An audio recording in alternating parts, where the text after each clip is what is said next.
Hey everyone, happy Friday. It is time once again for another episode of Day in the Life of Vintage Classic Specialist. Let's talk about this first.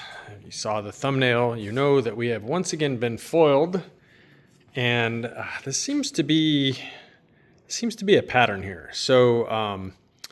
The owner of the mouse gray bus bought a bunch of restored engine parts from I don't know who, somebody on Samba or Instagram, I don't know where. Anyway, and they look great cosmetically. I think he got, let's see, the carburetor, the coil, and the distributor and the fuel pump, which you notice is conspicuously missing from, I don't know if they all came from the same vendor or not. And you guys know I don't really name names, generally speaking, even if I did know who he got it from. Anyway, the reason I bring this up is that Jacob and I went to start this motor today to do the cam break-in. So a couple last minute things Jacob did. He put so we got stuff back from zinc plating the other day. So he put the pulley bolt on, tightened it, put on the original generator nut here, which we had zinc plated, of course, put on the generator strap. A few other little odds and ends like that, filled it up with oil, kind of went around the motor, gave it a once over. We set the static timing, all that kind of good stuff that you would do when you're going to start a motor up for the first time. And then we put our Xylex Industries starter setup on it, and we're all excited and kept trying to start it. And once we got a few things with the timing sorted out, and we were priming the carburetor, it would light off almost instantly and sounded really good. And so we kept kind of, pumping the throttle and stuff like that, but it would never run for more than like a few seconds at a time. Even if you kind of kept pumping it here, it just wouldn't really keep running. And we were sort of manually filling the float bowl partially. So those of you that don't know, this is basically a vent from the fuel bowl. So one trick is if you're trying to start a motor, you can basically, like if you have something where you can shoot gas right down this, you can fill the float bowl up part of the way. And then what that allows you to do is, even if it's not full enough to run the motor, you can at least get it to run for a while by pumping the accelerator pump. The pickup for the accelerator pump is very low in the float bowl. So even if you get say an inch or so of gas in there, you can still usually kind of keep a motor running by gently doing the throttle, which again is pumping gas from the accelerator pump. Anyway, so we kept doing that, and we just couldn't get it to keep running. And we kept kind of priming the fuel pump various ways, and it just wouldn't run. So finally pulled the outlet of the fuel pump off where it goes into the carburetor, pointed it into a cup, and kept priming and starting, and there was like nothing coming out of the fuel pump, maybe like an occasional little bit of a squirt, but we were priming it and kind of getting it to run enough that it should have been like really pretty vigorously squirting out of the pump, but such was not the case. So another fuel pump beautifully rebuilt by whoever that doesn't work. I don't know if whoever this is doesn't bench test them or what, but I mean, this pump did not work. And so we went ahead and pulled it apart. Jacob pulled it apart, and then I kind of inspected it. And it looks like the one or both of the valves on it. So these pumps have basically two one-way valves, two check valves, so that, when the diaphragm moves in one way, it pulls in gas. And then when the diaphragm goes the other way, it pushes gas that way. And so that keeps gas, in, out through those two check valves. Anyway, both of those check valves, I sort of blew into them. They didn't really feel like they were doing their job that great, either of them. And so I think that's why the pump really just wasn't able to generate any real suction or pressure. So again, I don't know who rebuilt that pump. Apparently they didn't bench test it or anything. And it doesn't pump, which kind of defeats the purpose of a pump, last I checked anyway. So pretty disappointing. We were all set to do the cam break-in on here, and then maybe even install this thing in the car later today. We probably would have. Car's ready to receive it.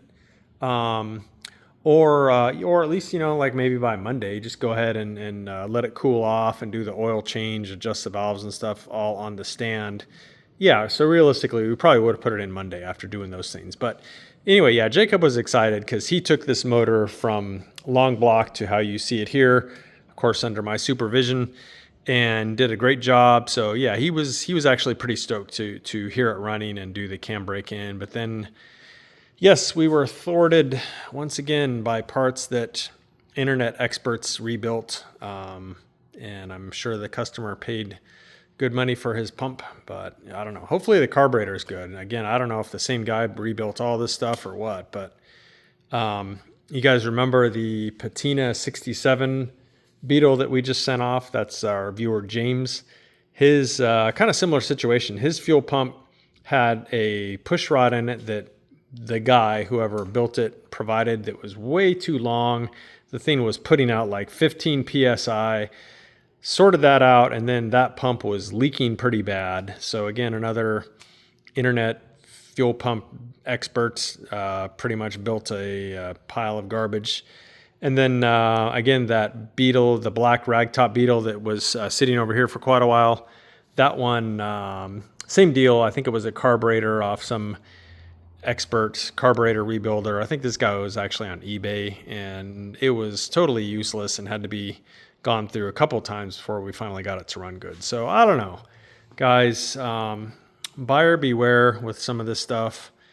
And, some of it can actually be pretty tricky to troubleshoot. You may need like fuel pressure gauges and stuff like that. So for the sort of weekend hobbyist or whatever, if you buy one of those rebuilt parts, it might actually end up being hard to troubleshoot if there are issues with it. So I don't know. Hopefully these guys are sort of honoring their work. Again, I haven't heard from this owner yet if he wants to just send it back. We've already disassembled it, so I don't know. Hopefully that wouldn't like void any like warranty or whatever on it. But we were hoping that it would be something simple that we could see and fix, but not the case.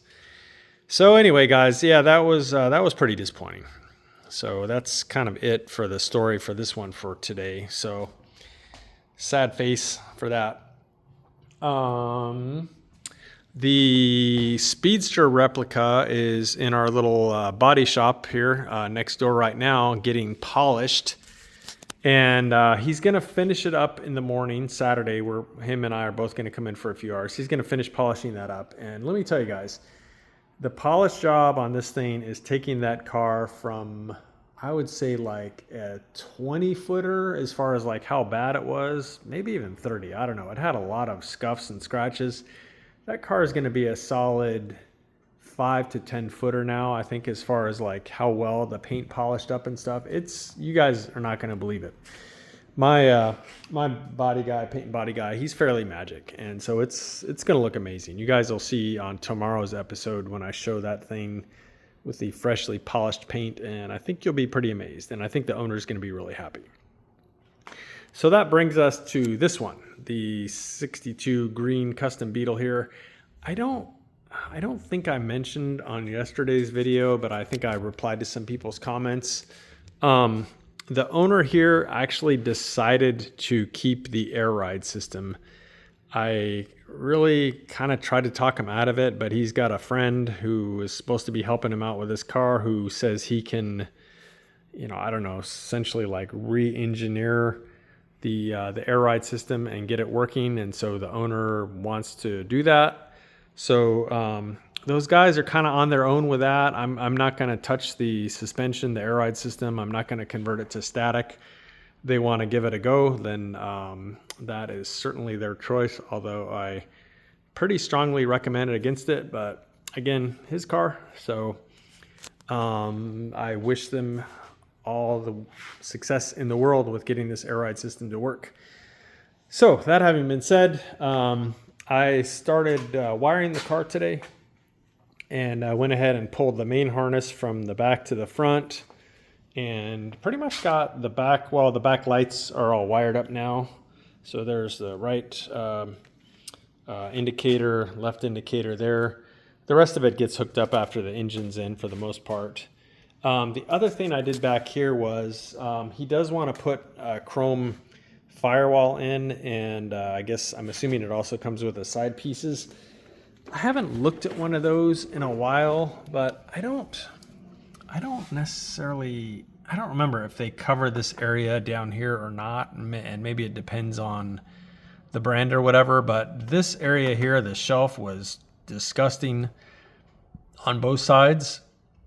And then also there was like remnant of engine to body seal pretty much all the way around here and on the side. So I spent quite a bit of time like scraping all that crusty old rubber out of the channel here and cleaning it out and straightening the channel so the new engine to body seals can go in. So the front one here and the back one that runs around like this.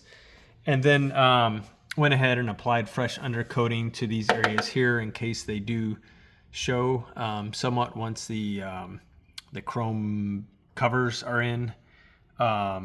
You know, since I was in there kind of cleaning stuff and straightening that channel out, it made sense because these were gross. These had never had any paint or body done on them. They had, like, this one had some original tarboard kind of stuck on it. So yeah, spent some time cleaning those up, straightening up the channels. Excuse me.